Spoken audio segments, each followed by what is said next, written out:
여러분, 건강을 위해 매일 챙겨 먹는 음식이 오히려 내 몸을 괴롭히고 있을지도 모른다는 생각 해보신 적 있으신가요? 많은 사람이 위 건강을 위해 양배추는 만능이다라고 믿고 있는데 사실 이 믿음이 모든 사람에게 맞지는 않을 수도 있습니다. 오늘은 우리가 당연하게 여겨온 양배추의 진실과 그것이 위에 주는 복합적인 영향을 낱낱이 파헤쳐 보겠습니다. 영상 보시는 여러분, 건강에 조금이라도 관심 있으시다면 구독과 좋아요, 알람 설정 부탁드릴게요. 여러분의 작은 관심이 더 유익한 정보로 돌아옵니다. 양배추는 전통적으로 위 점막을 보호하고 손상 부위를 재생시키는 효과가 있는 비타민 U와 K가 풍부한 식품으로 알려져 있습니다. 이러한 효능 덕분에 위염이나 위궤양을 앓는 분들에게 추천되는 대표적인 음식이죠. 그래서 양배추즙, 양배추 스프 같은 제품들이 인기를 끌고 있습니다. 그렇다면 양배추가 왜 문제가 될까요? 사실 양배추가 위에 미치는 영향은 개인의 소화 상태에 따라 달라질 수 있습니다. 특히 소화가 약하거나 위 운동성이 낮은 사람들에게는 양배추가 오히려 부담이 될 수 있습니다. 이유는 바로 식이섬유입니다. 양배추에는 소화를 돕는 요소도 있지만 식이섬유 함량이 높아 위에서 쉽게 분해되지 않고 장으로 내려가며 발효됩니다. 이 발효 과정에서 메탄가스 같은 불편한 가스를 생성할 수 있고 이는 속이 더부룩하거나 소화 불량을 악화시킬 가능성이 있습니다. 특히 식사를 한 뒤 속이 꽉 막힌 것 같은 느낌이 든다면 바로 이런 과정이 원인일 수 있습니다. 그렇다면 누구에게 양배추가 문제가 될 수 있을까요? 주로 소화가 느리거나 위산 분비가 부족한 사람들이 해당됩니다. 양배추가 완전히 소화되기 전에 장으로 내려가면 장내 미생물의 활동이 활발해져 가스를 더 많이 생성하게 됩니다. 이러한 과정은 위장 건강에 문제가 있는 사람들에게 특히 불편한 증상을 유발할 수 있습니다. 그러나 양배추는 잘 활용하면 여전히 훌륭한 건강식품입니다.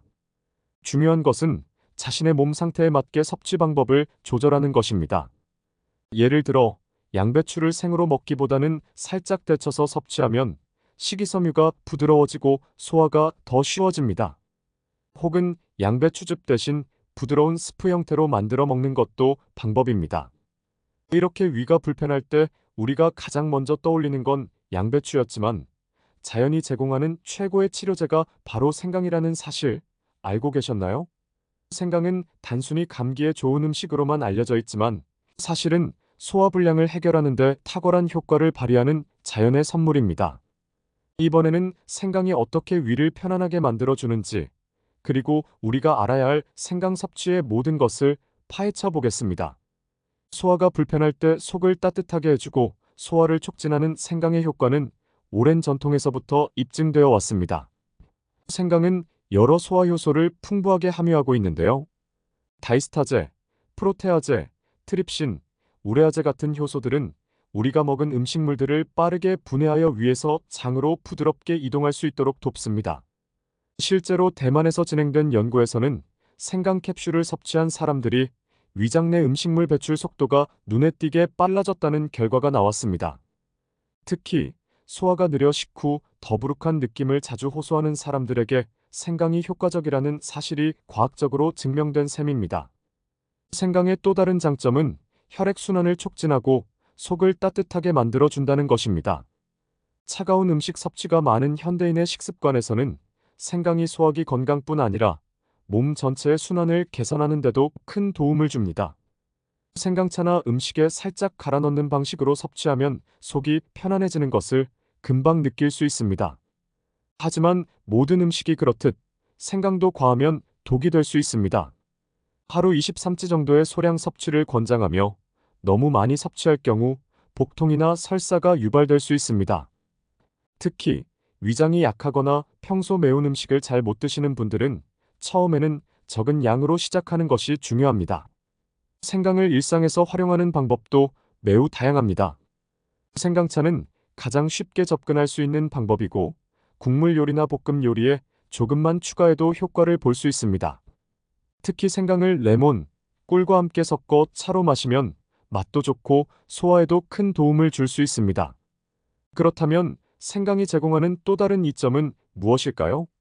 단순히 소화뿐만 아니라 면역력 강화나 염증 완화에도 효과적입니다. 우리가 매일 섭취하는 식단에 소량의 생강을 포함시키는 것만으로도 몸이 놀라운 변화를 경험할 수 있습니다. 여러분은 혹시 소화불량이 단순히 음식 선택의 문제라고 생각하셨나요? 사실 우리 일상 속 작은 자세 습관이 소화 건강에 엄청난 영향을 미치고 있습니다. 이번에는 우리가 흔히 간과하는 잘못된 자세와 소화불량에 숨겨진 연관성을 살펴보고 소화를 돕는 생활 습관을 알아보겠습니다. 아마 이 영상을 보시고 나면 내 자세가 위 건강을 망치고 있었구나 하고 깨닫게 될지도 모릅니다. 우리의 몸은 위장 소화기관과 밀접하게 연결되어 있습니다. 특히 현대인의 생활에서 흔히 볼 수 있는 잘못된 자세, 즉 거북목 등을 구부정하게 구부리는 자세는 소화기관을 물리적으로 압박하는 결과를 가져옵니다. 이런 자세는 위와 장의 기능을 방해해 소화가 느려지고 불편함을 초래합니다. 특히 의자에 오래 앉아 있는 직장인이나 학생들은 구부정한 자세로 명치 부위에 지속적인 압력을 가하게 됩니다. 이러한 압력은 위산 역류를 유발할 수 있고 음식물이 위장에서 장으로 이동하는 속도를 늦춥니다. 즉, 단순한 자세 문제로 인해 속이 더부룩하거나 소화불량 증상이 악화될 수 있는 것입니다. 그렇다면 우리가 일상 속에서 실천할 수 있는 자세 개선 팁은 무엇일까요? 우선 의자에 앉을 때는 엉덩이를 의자 끝까지 밀어넣고 허리를 곧게 펴야 합니다. 이때 고개를 살짝 들어 어깨와 척추가 일직선이 되도록 신경 쓰세요.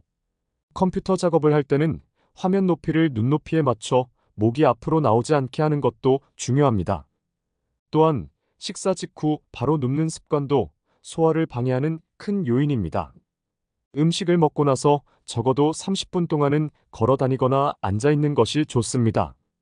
특히 식사 후에는 몸을 구부리지 않고 척추를 곧게 세워주는 간단한 스트레칭을 하면 위와 장이 더 편안하게 움직일 수 있습니다. 운동도 소화 건강에 큰 도움을 줄 수 있습니다. 특히 요가나 필라테스처럼 몸의 균형을 맞추고 자세를 교정하는 운동은 소화 기능을 촉진하는 데 효과적입니다.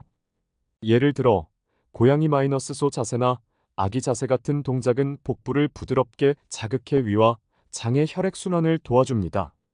하루에 10분만이라도 이런 동작을 실천해 보세요. 소화가 훨씬 편안해지는 것을 느낄 수 있습니다. 마지막으로 스트레스 관리 역시 자세와 관련이 깊습니다. 긴장하거나 스트레스를 받으면 몸이 자연스럽게 움츠러들고 이는 소화기에도 부담을 줍니다. 복식 호흡이나 명상을 통해 긴장을 풀고 몸의 긴장을 해소하는 데 시간을 투자해 보세요. 건강관리의 기본은 내 몸에 맞는 방법을 찾는 것이라는 말 한 번쯤 들어보셨을 겁니다. 위 건강 역시 마찬가지입니다. 우리가 흔히 건강식이라고 여기는 음식도 어떤 사람에겐 약이 될 수 있지만 다른 사람에겐 독이 될 수 있습니다. 그래서 여러분의 몸에 딱 맞는 개인화된 위 건강관리 전략과 음식 조합을 알아보려 합니다. 이 정보를 통해 여러분도 자신의 몸에 최적화된 관리법을 찾을 수 있을 겁니다. 위 건강을 관리하기 위해서는 먼저 자신의 소화 상태를 객관적으로 파악하는 것이 중요합니다. 소화 속도가 빠른 편인가요? 아니면 느린 편인가요? 식사 후 더부룩한 느낌이 자주 드나요? 이런 질문에 따라 필요한 음식과 관리 방법이 달라질 수 있습니다. 소화가 느리거나 자주 더부룩한 분들에게는 소화 효소가 풍부한 음식을 추천합니다. 대표적으로 생강, 파인애플, 파파야가 있습니다. 이들 음식은 소화 과정에서 필수적인 효소를 공급해 음식물이 위에서 장으로 자연스럽게 이동할 수 있도록 도와줍니다. 특히 생강은 앞서 언급한 대로 음식의 소화를 빠르게 촉진하는 데 탁월합니다. 한편 위산 분비가 적어 음식물이 위에 오래 머무는 것이 문제라면 위산 분비를 촉진하는 음식도 고려해야 합니다. 레몬물, 사과 식초 한 스푼을 물에 희석해 마시는 방법은 자연스러운 위산 생성을 도와 소화를 개선합니다. 하지만 위산 과다로 속쓰림을 자주 겪는 분들에게는 적합하지 않을 수 있으니 주의가 필요합니다. 소화가 잘 되는 한 끼 식단도 중요합니다. 위 건강을 위해 준비된 식단은 과도한 기름기와 자극적인 양념을 피하고 쉽게 소화될 수 있는 재료를 사용하는 것이 기본입니다. 예를 들어 현미밥과 생선구이, 살짝 찐 브로콜리와 같이 담백한 음식을 중심으로 구성해 보세요. 특히 야채는 생으로 먹기보다는 살짝 데쳐 섭취하면 소화 부담을 줄일 수 있습니다. 또한 음식을 천천히 씹는 것 역시 소화 건강의 핵심입니다. 음식을 충분히 씹어 삼키면 위장에서 할 일을 미리 줄여주는 셈이 됩니다. 이는 소화 불량과 더부룩한 느낌을 예방하는 가장 쉬운 방법 중 하나입니다. 식사 시간에는 텔레비전이나 휴대폰 사용을 피하고 음식에만 집중하는 습관을 들이세요. 마지막으로 소화에 적합하지 않은 음식은 개인별로 다를 수 있습니다. 어떤 사람은 유제품을 잘 소화하지 못할 수 있고 어떤 사람은 밀가루 음식에 민감할 수 있습니다. 이런 경우에는 자신의 몸이 어떤 음식에 반응하는지를 꼼꼼히 관찰하고 해당 음식을 줄이거나 대체할 수 있는 방법을 찾아야 합니다. 건강관리에서 가장 중요한 건 단순히 좋은 음식을 섭취하는 것만이 아닙니다. 생활 속에서 위를 보호하고 건강을 유지하기 위한 작은 습관들이 더해질 때 비로소 완전한 관리가 이루어질 수 있습니다. 다음으로는 위 건강을 위한 실질적인 팁과 여러분이 자주 궁금해하시는 질문에 대한 답을 드리겠습니다. 마지막까지 함께 하시면서 유용한 정보를 얻어가세요. 먼저, 위 건강을 위한 가장 간단한 실천 방법 중 하나는 하루를 따뜻한 물 한 잔으로 시작하는 것입니다. 따뜻한 물은 밤새 위에 쌓인 노폐물을 부드럽게 씻어내고 소화를 활성화시키는 데 도움을 줍니다. 만약 레몬즙이나 꿀을 첨가할 수 있다면 위산 분비를 자극해 아침 식사를 소화하기 더 수월하게 만들어줍니다. 또한 정해진 시간에 규칙적으로 식사를 하는 습관을 들이는 것이 중요합니다. 불규칙한 식사는 위가 음식을 소화할 준비가 되지 않은 상태에서 자극을 받을 수 있어 위산 과다 분비나 소화 불량으로 이어질 수 있습니다. 하루 세 끼를 일정한 시간에 맞춰 먹는 습관을 길러보세요. 자주 묻는 질문 중 하나는 공복에 커피를 마셔도 되나요? 라는 질문입니다. 사실 공복에 커피를 마시는 것은 위산 분비를 과도하게 촉진할 수 있어 위점막에 자극을 줄 수 있습니다. 특히 위장이 약한 분들은 반드시 공복에 커피를 피하고 식사 후 또는 간단한 간식을 먹은 뒤에 섭취하는 것을 추천합니다. 또 다른 질문으로는 탄산음료는 위에 어떤 영향을 주나요? 라는 질문이 있습니다.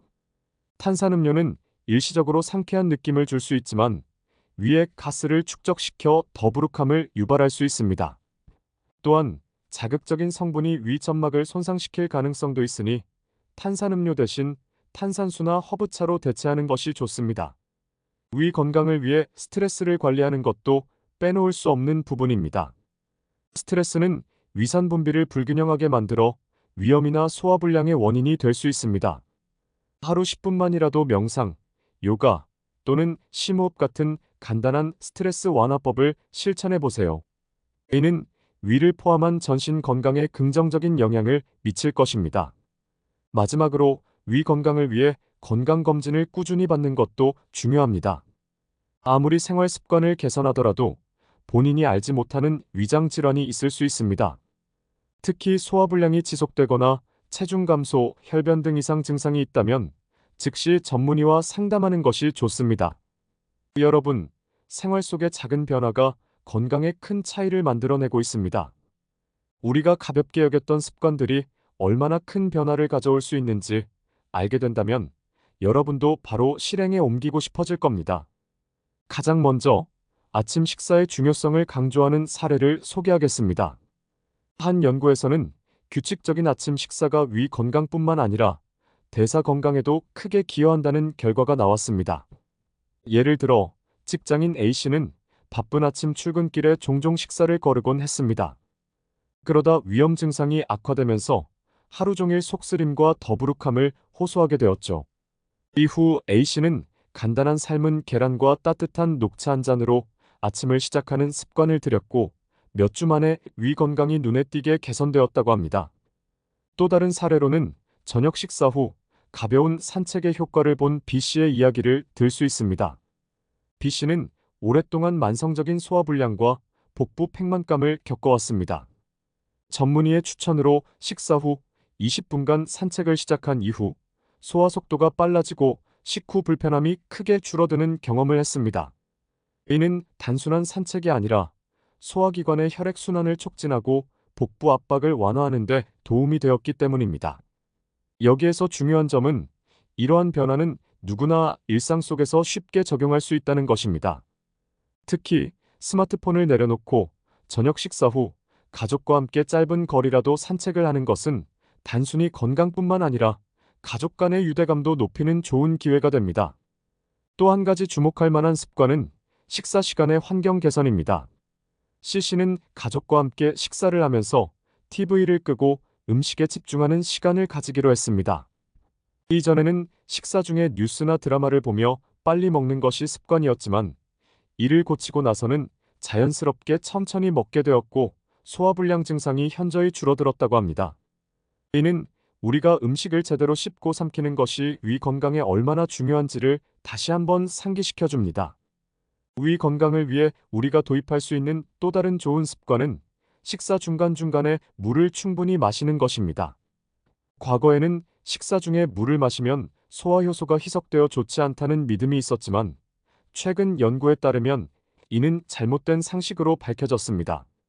적당한 양의 물은 음식물이 더 원활하게 이동하도록 돕고 위와 장의 기능을 개선하는 데 기여합니다. 마지막으로 위 건강을 위한 생활 습관 개선의 핵심은 꾸준함입니다. 한 번에 많은 것을 바꾸려 하지 말고 자신에게 맞는 작은 변화부터 시작해 보세요. 매일 아침 따뜻한 물 한 잔, 식사 후 산책, 천천히 씹기 등 작은 변화들이 쌓이면 건강은 물론이고 삶의 질도 크게 향상될 것입니다. 오늘은 우리가 위 건강을 위해 어떤 음식을 선택하고 어떤 생활 습관을 유지해야 하는지에 대해 이야기해 보았습니다. 양배추, 생강과 같은 자연식품의 효과부터 바른 자세와 생활 습관, 그리고 개인 맞춤형 관리 전략까지 모든 것이 결국 우리의 소화 건강에 연결되어 있음을 확인할 수 있었죠. 위 건강은 단순히 특정 음식을 먹는 것만으로 완성되지 않습니다. 작은 습관들이 쌓여 큰 변화를 만듭니다. 여러분도 오늘부터 하나씩 실천해 보세요. 우리의 위는 우리가 하는 작은 노력 하나하나를 기억하고 건강으로 되돌려 줄 것입니다. 앞으로도 여러분의 건강을 지키기 위한 실질적이고 유익한 정보를 계속해서 전달드리겠습니다. 영상이 유익하셨다면 구독과 좋아요, 알람 설정을 부탁드립니다. 여러분의 관심이 더 좋은 콘텐츠 제작으로 이어지고 더 많은 분들에게 건강한 정보를 전하는 데 큰 힘이 됩니다. 오늘도 건강하고 행복한 하루 되시길 바랍니다. 감사합니다.